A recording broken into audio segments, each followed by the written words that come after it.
The palace was silent, broken pillars and fallen stones lying like bones across the floor.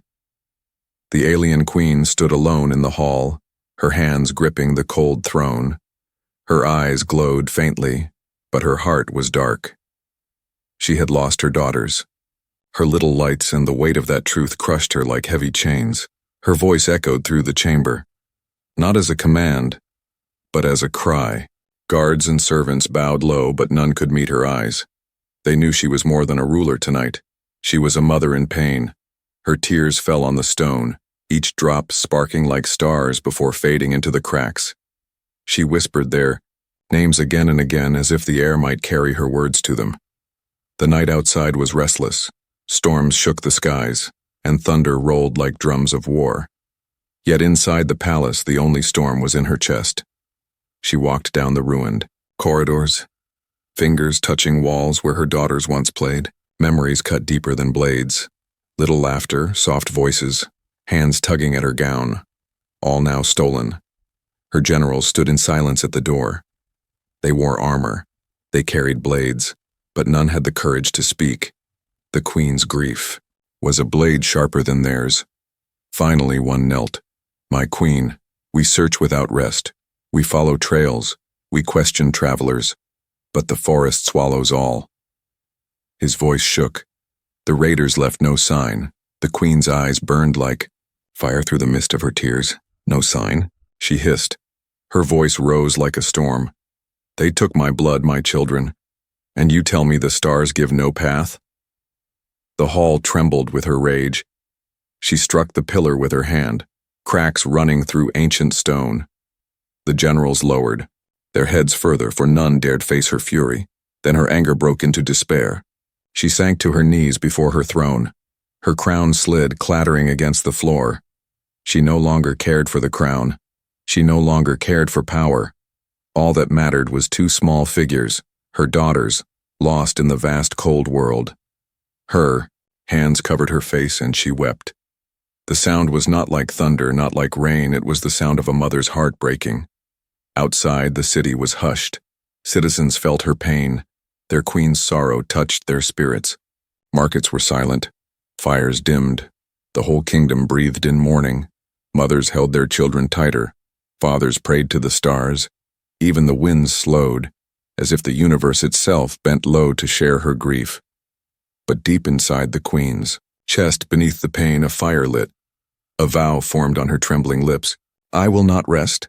I will not breathe peace until they are found."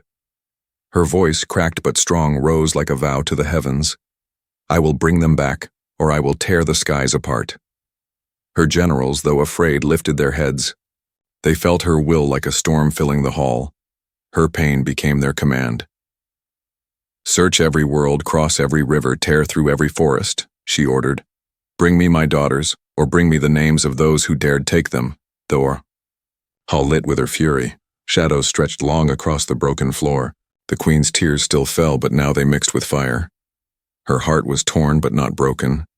Her grief had become a weapon, a force sharper than any blade. She was no longer just a mother weeping. She was a queen ready to burn the universe. For her children, that night as stars shimmered coldly above, the queen stood at the highest balcony. Her eyes searched the horizon. Her voice was a whisper carried by the wind.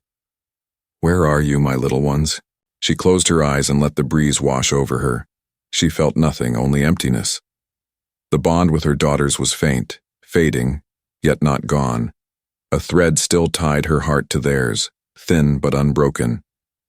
She knew then, with a mother's certainty, they were alive, somewhere beyond the forests, beyond the hills, beyond the silence of the night, and as long as they breathed, so would her fury. Her tears rolled one last time, shining like silver trails down her face. She gripped the stone rail, and with a voice that could shake worlds, she cried into the night, "Hear me, daughters of mine, I will find you." The palace trembled, the winds howled, and the stars seemed to listen. The queen's tears were not weakness anymore. They were the first step of a storm that was about to rise. The forest was dark, the trees tall and heavy with shadows. A cold wind swept between them, carrying strange sounds. A human farmer named Daniel walked with a lantern in his hand. His cabin stood not far, but tonight something had pulled him deeper into the woods. He had heard whispers, not the sound of men, not the call of beasts, but something softer, almost like crying. Daniel was not a man of adventure. He lived a quiet life, tending fields, fixing tools, and caring for his animals. Yet his heart was not quiet tonight. It beat fast, uneasy, like it knew danger walked close. Still he moved forward, pushing branches aside. The sound grew clearer, like little voices trembling in the dark. He reached a clearing. His lantern light fell on two small figures huddled beneath a tree. At first he thought they were lost children, but as he stepped closer, his breath caught. Their skin glowed faintly like moonlight resting on water. Their hair shimmered as if stars had been woven into it. Their eyes, wide with fear, reflected his lantern's fire. They were not human, not at all. Daniel froze. His hands trembled on the lantern. He had heard stories of alien raiders, of wars, of strange beings beyond the skies. He had never believed such tales would walk into his life. Yet here they were, two alien girls, young and fragile, staring at him like prey caught in a trap. For a moment, no one moved. The forest was silent except for the rustle of leaves. Daniel took a slow step back, but one of the girls whimpered. The sound pierced him, not strange at all, but painfully familiar. It was the sound of a child in fear. His heart clenched.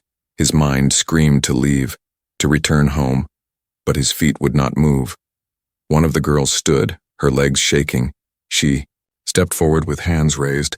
Her voice cracked as she whispered a single word. Safe. Daniel blinked. He had not expected her to speak, not in his tongue, not in such a fragile tone. She stumbled, nearly falling, and the younger one clung to her arm. The farmer knelt, slowly, lowering the lantern so its light did not blind them. You're lost, he said softly, though he doubted they understood. But the older girl nodded, as if she knew. Daniel looked around. The forest was empty, but he could not shake the feeling of eyes watching. He thought of wolves, of raiders, of worse things that might hunt. He took off his coat and placed it on the ground, motioning for them to step closer. They hesitated, then inched forward. Their small bodies shook from the cold. Their eyes never left him. Daniel's breath fogged in the night air as he whispered, Come on then, I won't hurt you. The younger one touched the coat with trembling fingers, then pressed her face into it. Her shoulders finally loosened. Something shifted inside Daniel's chest. A weight pressed on him, not of fear but of duty. These were children, no matter their origin. They needed warmth. They needed food. And he knew that leaving them would be a sin too great for any man. All right, he sighed, lifting the lantern. Follow me.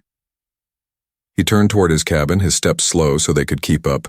The girls exchanged glances, then clung to each other and followed. Their feet made no sound, their glow faint as fireflies. Daniel felt the forest closing in behind them, darker than before, as if it resented him for taking them away. When they reached his cabin, Daniel opened the wooden door. Warmth spilled out, the glow of a fire waiting inside. The girls stopped at the threshold, staring as though the small home was a palace. Daniel waved them in. It's not much, he said, but it's safe. They stepped inside carefully, their eyes wide at every small thing. The table, the chairs, the fire crackling in the stone hearth. Daniel closed the door and set down his lantern. His hands shook as he poured water into cups. He broke bread into pieces and placed them on a plate. The girls sat close together, still clutching each other. He pushed the plate toward them. Eat, he whispered. At first they did not move, but then the younger one reached, took a piece and bit. Her eyes lit with surprise, and soon both were nibbling hungrily. Daniel leaned back in his chair watching them. His mind raced. He had no idea where they came from, no idea what dangers followed them. But as the firelight touched their faces, as their small bodies relaxed for the first time, he knew one thing with certainty. He could not turn them away. Outside, the wind howled through the trees. In the distance, something answered, a low growl, almost human, almost beast. Daniel's blood chilled. He reached for the old rifle on the wall. His eyes went to the girls curled near the fire, and his voice dropped to a whisper meant for no one but himself. Safe, you said. I'll try to keep it that way. The fire in the cabin crackled softly, its light dancing across the wooden walls. Daniel sat in his chair with the old rifle resting against his knee. His eyes never closed, though his body begged for rest. He had lived through many quiet nights in these woods, but tonight was not quiet. Tonight every sound outside seemed louder, every shadow heavier. The two alien girls lay close to the fire, wrapped in his coat. Their breathing was shallow, their faces pale. They looked so fragile.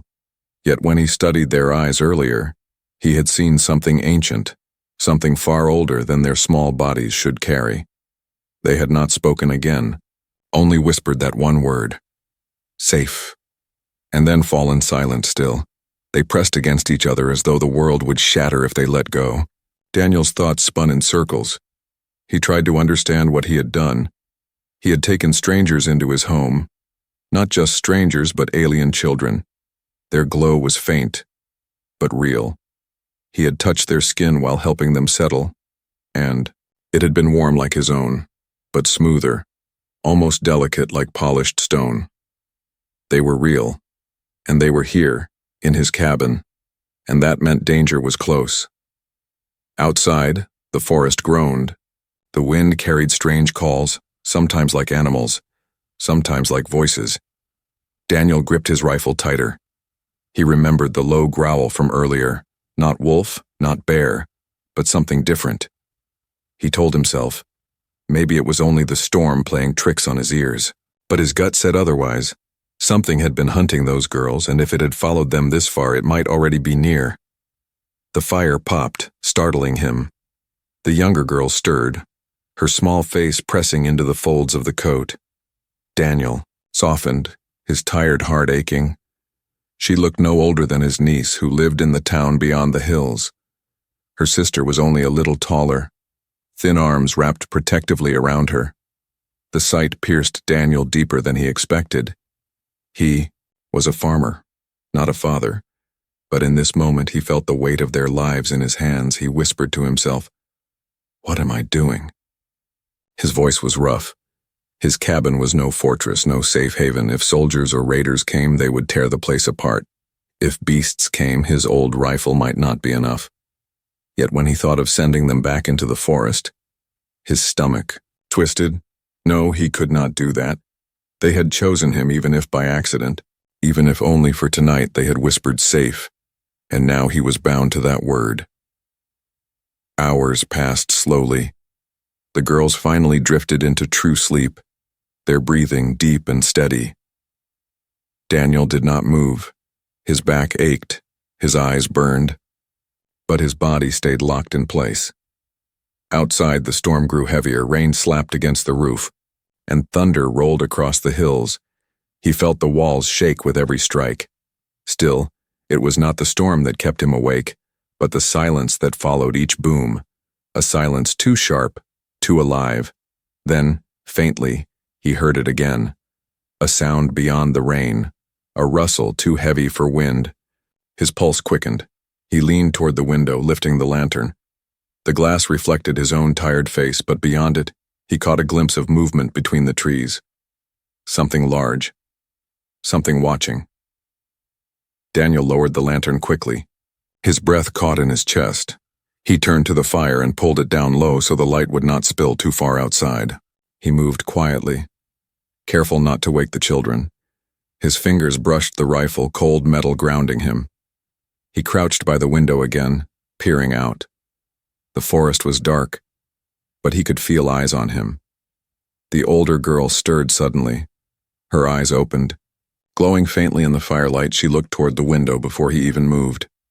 Her face tightened with fear. She whispered something in her own tongue, a soft, broken melody. The younger one whimpered, curling tighter into her sister's arms. Daniel's heart clenched. He did not understand the words, but he understood the fear. He whispered, "It's all right," though he was not sure it was. He placed a hand gently on the older girl's shoulder, and she looked at him with wide, trembling eyes. For a moment she seemed ready to run, but then she leaned closer. Pressing her forehead to his arm, her whisper returned, faint, almost lost in the storm. "Safe." That single word broke through his fear. It was not trust given lightly. It was trust forced by need, and Daniel knew he could not let them down. He turned back to the window, rifle in hand, his jaw set firm. The forest could whisper, the storm could rage, but if anything dared cross his door tonight, it would have to face him. The night stretched long, the fire dimmed to embers, the girls slept, their glow faint but steady. Daniel never closed his eyes. His body was tired, but his spirit burned with something new. He did not know what tomorrow would bring or what hunters might be searching, but he knew one thing for certain. This night was his to guard, and as long as he breathed, no harm would touch them. The morning sun rose weak and pale, its light sliding over broken towers and shattered stone. The alien queen stood at the edge of her palace balcony, her eyes sharp though red from long hours. Of weeping she had not slept, she had not eaten, for her daughters were still lost and no rest could come until they were found. Her guards waited below, armored and silent. Their ships were ready, their blades sharpened, but still they looked uneasy, for they had followed her across many battles, but never had they seen her like this. Half queen, half grieving mother. Her sorrow weighed on them, but her fury pushed them forward. She raised her hand and the air grew still. "We ride," she commanded. Her voice was low yet carried across the courtyard. "Every hill, every cave, every river will be searched. I care not if we must burn forests to ash. I care not if we must tear apart the mountains. My daughters are out there, and I will not return without them." The soldiers lowered their heads in respect. Ships lifted from the ground, their engines screaming into the sky. The queen herself mounted a great beast with wings like iron. Her crown was tied close, her cloak trailing like fire as she took flight. Her guards followed in formation, a storm of steel and wings. They crossed mountains capped with snow, rivers that roared like dragons, and valleys where no sun had touched for years. The queen's eyes scanned every shadow. Her heart pulsed with the faint bond she still felt with her daughters. It was weak, fading but not gone. That thin thread of life pulled her onward. At times the bond trembled, faint as a whisper. Her heart would tighten and she would call for her soldiers to land. They searched the ground, questioned travelers, frightened villagers with sudden raids. But always the answer was the same. 2 small girls had passed, taken by raiders, and then vanished into the deep forest. Each answer was another knife in her chest, but she pressed on. She was not only their mother, she was their queen, and no star, no beast, no man would deny her search. Her hands tightened on the reins of her beast, knuckles pale, her eyes burned. With tears she refused to shed again. By nightfall they reached the great river. Its waters churned white, carrying broken logs and shattered boats from storms above. The queen dismounted and stood at the shore. She let the water splash against her boots, cold biting into her skin. She closed her eyes, reaching for the bond, and for one brief moment she felt warmth. 2 faint lights, fragile but alive. They were far, but they were not gone. Her breath caught, her heart leapt. She turned sharply to her soldiers. "They live," she whispered, her voice trembling with both relief and rage. "They live." The army shifted, hope sparking in their hearts, for if the daughters of the queen still lived, then their mission was not doomed. "Their storm had meaning, north," she commanded, pointing across the raging waters. "The bond leads north." Her beast spread its wings again, and she rose into the stormy sky. Lightning cracked above her, painting her figure in blinding white. Thunder rolled, shaking the ground. But she did not slow. She would chase that faint glow until her wings burned away. Through the night they traveled, hunting across hills and villages. In one ruined town, she found a merchant trembling before her. His hands shook as he spoke. 2 children, strange and glowing. "Yes, I saw them." He gulped, his eyes darting. "They were carried by the storm, then they vanished into the dark woods." The queen's eyes narrowed, her heart thundered. She leaned closer until her shadow swallowed him whole. "Which woods?"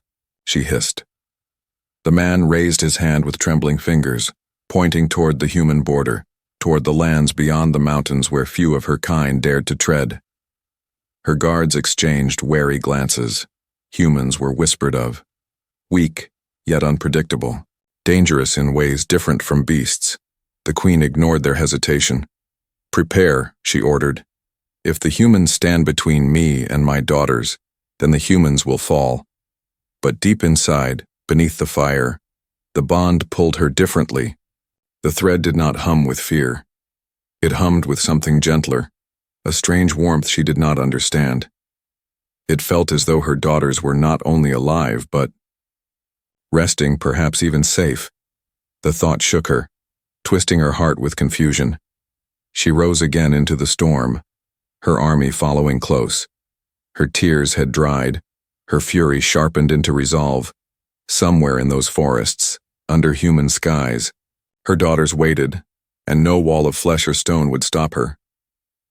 The queen's search was not only a mother's grief now, it was a vow sealed in the bones of the earth. She would find them, she would hold them again, and she would not care. If the universe itself had to break. The storm had passed, leaving the forest heavy with mist. Daniel's cabin stood in the quiet clearing, smoke rising weakly from the chimney. Inside, the air was warmer than the world outside. The fire glowed red, spreading soft light across wooden walls and rough furniture. The two alien girls sat near the hearth, wrapped in blankets Daniel had found in an old chest. Their faces looked less pale now, their breathing calm. Their eyes, though strange and glowing, no longer carried only fear. Instead, a quiet curiosity flickered inside them. They watched every small thing, the crackle of fire, the creak of the chair, even the way Daniel cut bread with his knife. Daniel tried not to stare, but it was hard. He had never seen creatures like them, never dreamed he would share a roof with such beings. Yet when they looked back at him, he did not see monsters. He saw children, tired, hungry, lost. He pushed another piece of bread toward them. "Eat," he said softly. They hesitated only for a moment, then reached, breaking it apart with tiny fingers. The older one looked at him as she chewed. Her gaze was steady, almost questioning. Daniel shifted uncomfortably. "Don't look at me like that," he muttered, but his tone was gentle. The younger girl giggled faintly, a sound so small yet so pure that Daniel froze. It had been years since he had heard such innocent laughter in his home. His chest ached with something he could not name.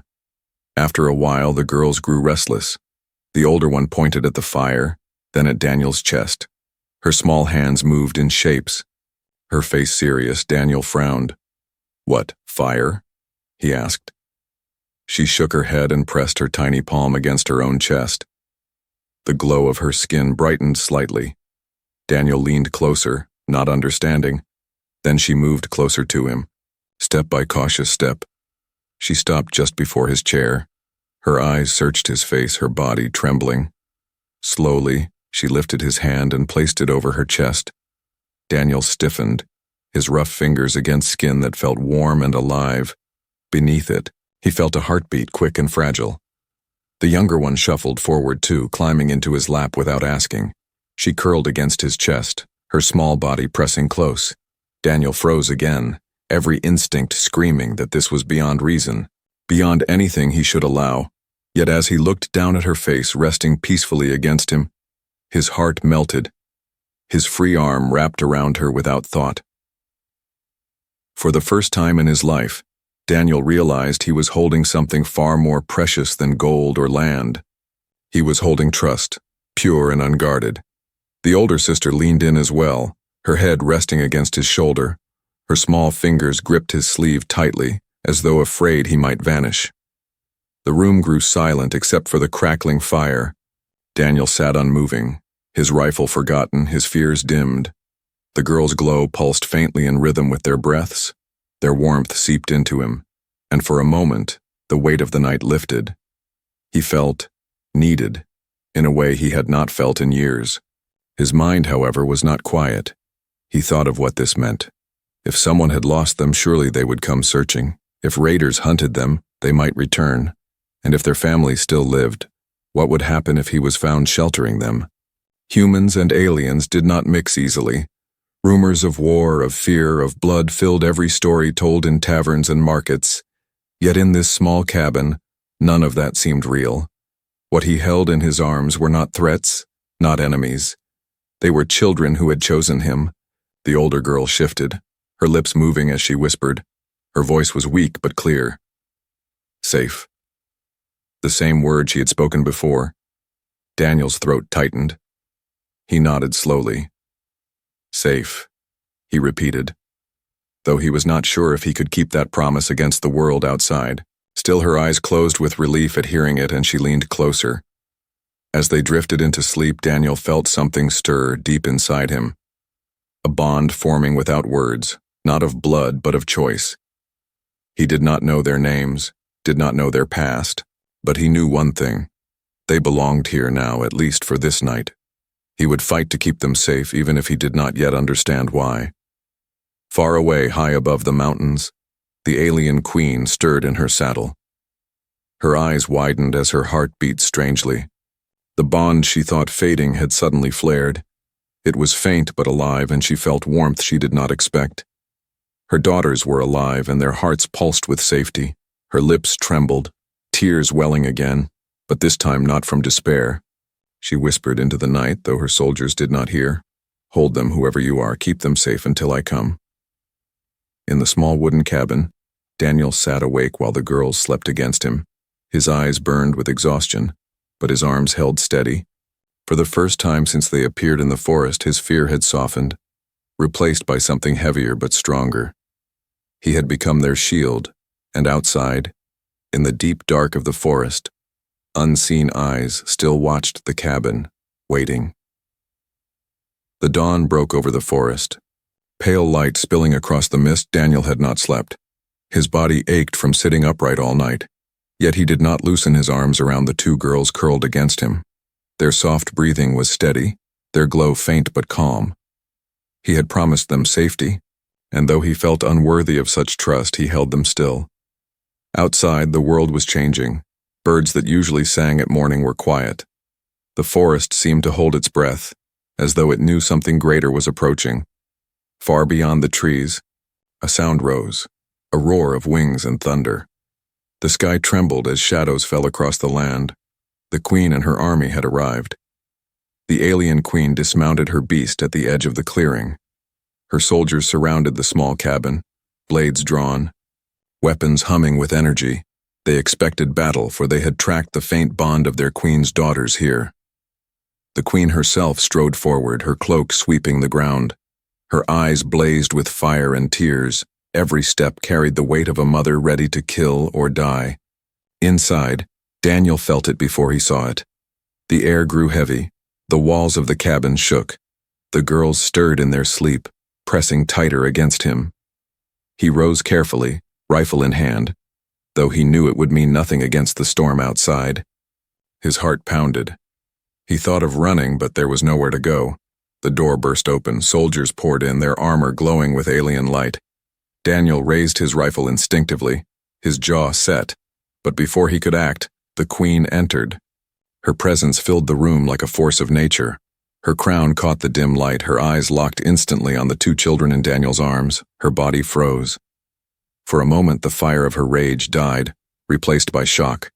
Her daughters lay peacefully, glowing faintly, pressed against the chest of a human farmer, safe, untouched, even sleeping. Her lips parted, but no words came. Her tears returned, rolling down her face in silence. Daniel's hands trembled. He expected death, yet he did not move. He only held the children tighter. His voice, rough with exhaustion, broke the silence.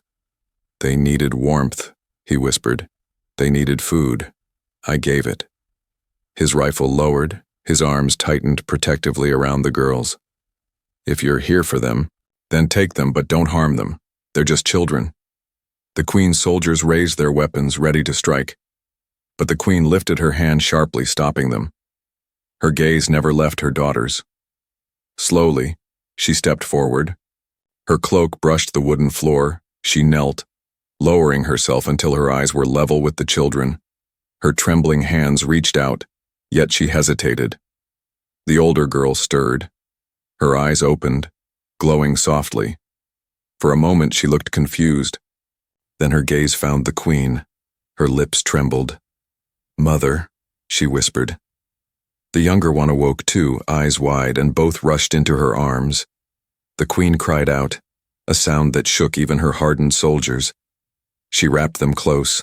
Pressing her face into their hair, her tears fell fast, wetting their glowing skin. Daniel stepped back, his chest hollow. He had known this moment would come, yet it cut him deeper than he expected. The bond he felt was being pulled away.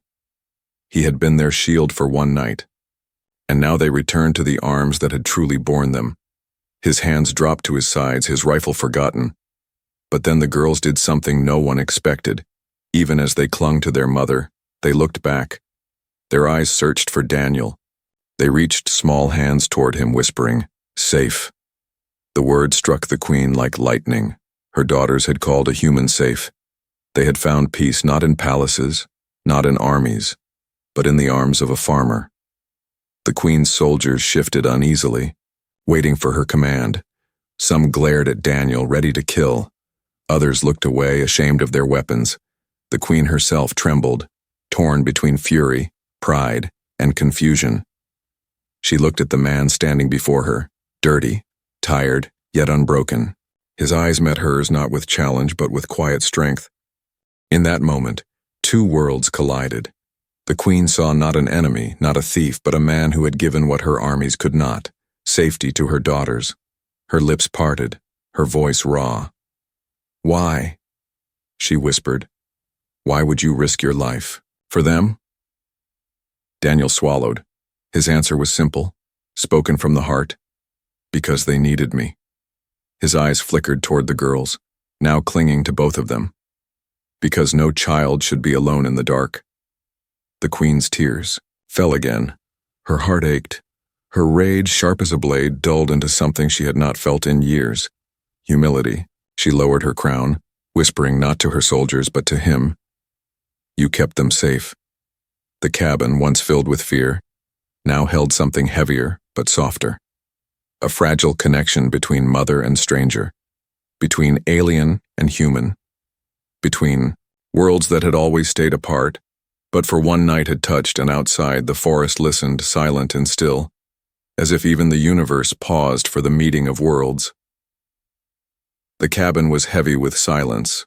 The fire still burned, but its glow was nothing compared to the light in the queen's eyes as she held her daughters. Her soldiers stood around them, blades lowered yet ready, their armor humming softly. And Daniel stood across the room, his chest tight, his hands empty. He had protected the children through one long night, and now they were no longer his to guard. The queen pressed her face into the hair of her daughters, breathing in their warmth.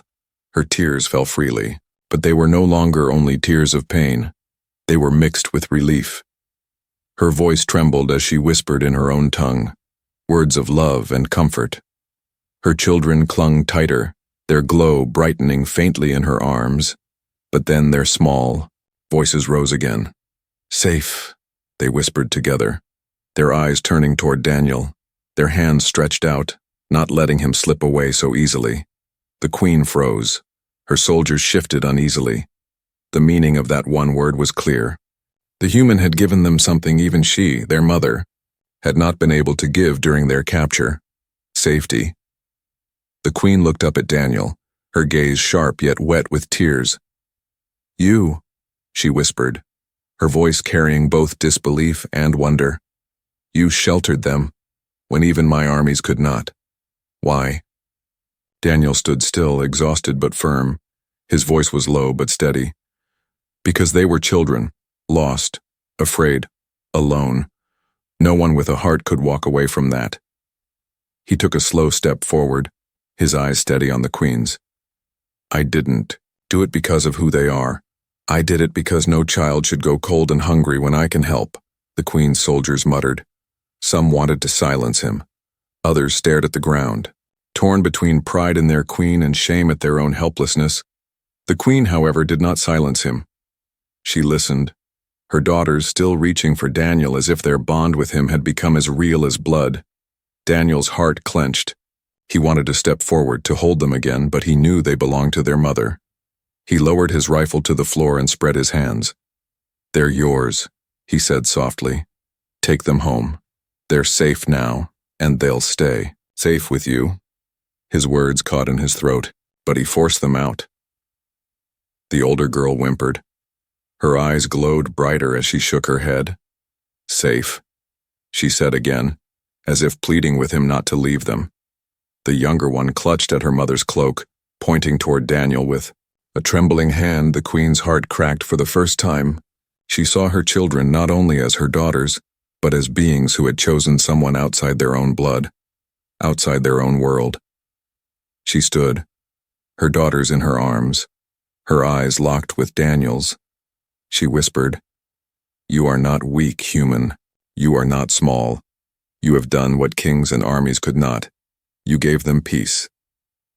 Her crown tilted as she bowed her head slightly, a gesture that shocked her soldiers into silence.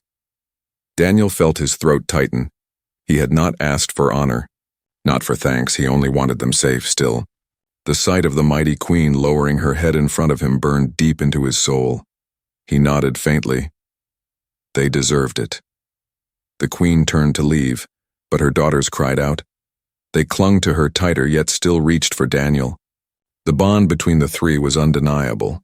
The queen hesitated, her steps slowing, her voice softened. "Do you wish him near?" she asked them. The girls nodded, whispering safe again and again.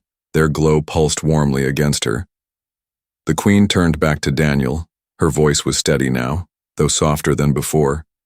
"You have a choice, farmer. Walk away now, and no shame will follow you. You will be remembered by my daughters even if you never see them again, or," she paused, her eyes heavy, "or walk with us, enter a world not made for you, dangerous and strange, yet one where your kindness has already planted roots." Daniel's breath caught.